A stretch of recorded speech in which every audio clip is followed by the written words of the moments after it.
Here is how to permanently delete your Google search history. And this works on your phone or laptop. So let's get started. First, just go to Chrome and you have to search for myactivity.google.com. So search for this, and if you aren't already signed in, just sign in with the account whose search history you'll want to delete. Then you'll reach this page, and if you scroll down, you'll see all of your activity over here. So now to delete this, scroll back up and click on Web and Activity. Over here, scroll down and click on Manage All Web and App Activity.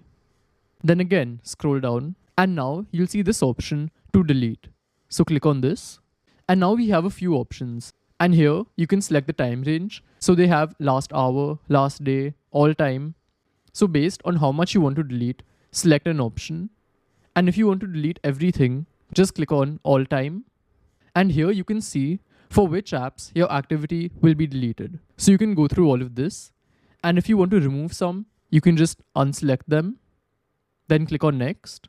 And again, they're asking you to confirm whether you want to delete all your activity.